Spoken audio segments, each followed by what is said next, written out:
All right, so let's look at what happened in the Italian calcio Serie A, where Napoli under Antonio Conte grabbed a 2-1 win at home. But the big news has to do with Romelu Lukaku getting on the score sheet on his debut for Napoli after replacing Victor Osimhen, whose whose attempt to move out of the club failed on deadline day. But the question is, was it the right treatment for Victor Osimhen, and what would be Lukaku's impact at Napoli this season?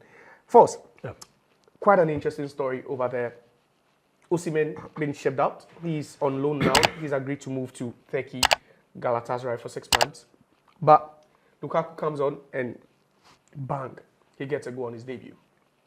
Well, Josiah, I think if I were Osimhen, I would have regretted signing a new contract last season.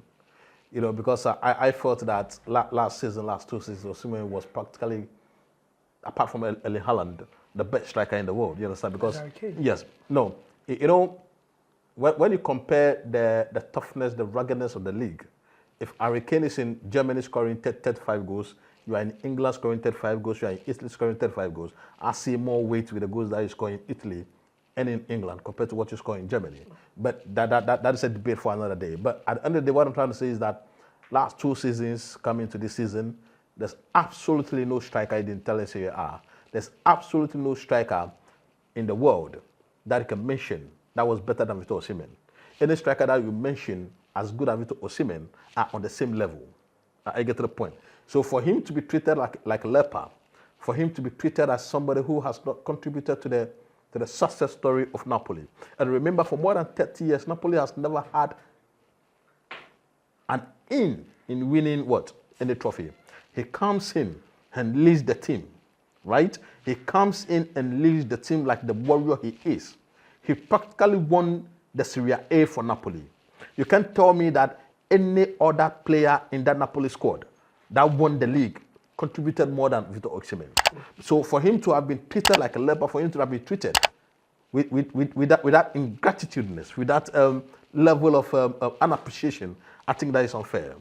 And I blame Victor Osimhen on one side, because if I were his advisors, the moment De Laurentiis asked me to sign a new contract, I would say no, because the vision is to move to a bigger club.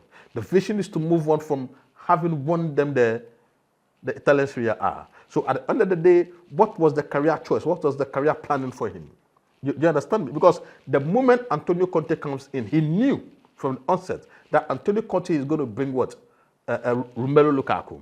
And if Romelu Lukaku comes to Napoli, it's practically impossible for him to pair with Victor Osimhen. So from the onset, I thought that Victor Osimhen should have charted a path out of Napoli. That is what his advisors should have done in the first place, right?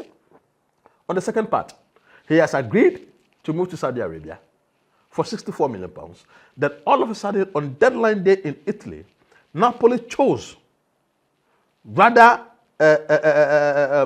incongruously to up the transfer fee after everything has been agreed on. So on what basis then did they choose, right, to up the transfer fee? If you knew that the player is not part of your plans, just let him go.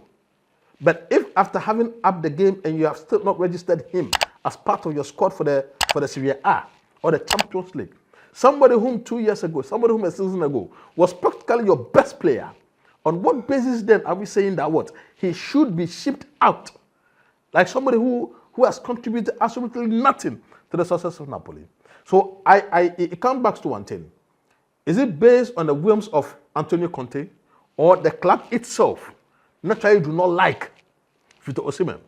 It's an open-ended question, but to me, I think that it boils down to the fact that the club do not appreciate, the club do not like, the club do not want Victor Osimhen. What's the name? We have to agree that every coach has the right to bring in his own players. But you don't treat players who have shaped, who has elevated your club to that level with disrespect, without appreciation, and without recognition. It is absolutely right It is absolutely not right. It is unprofessional. And I believe that the right decision for him was to move to Galatasaray. And should he come back to Napoli next season, I would find it a bit hard to believe him as a player, because there's no way back for him at Napoli. He has to move on, chart a new course. If I were his advice, I would tell him to go to Saudi Arabia, make the money, go back to Africa, enjoy your, because JJ Okocha has already indicated that winning trophies don't pay the bills. It is money that pays the bills. Go to Saudi Arabia, enjoy the sunset. All right, so that's a piece of message and advice to Victor Osimhen, who is currently on his way to Turkey to sign for Galatasaray on loan from Napoli after the club stripped him of his number 9 jersey and told him he is no more part of Antonio Conte's plans. But I don't know, from a neutral perspective, do you just side with what Napoli did, or you just want Osimhen to develop into a much bigger player and just pay them back one day? But that's just how football is being run. It's a cruel game sometimes, so you don't fault them. But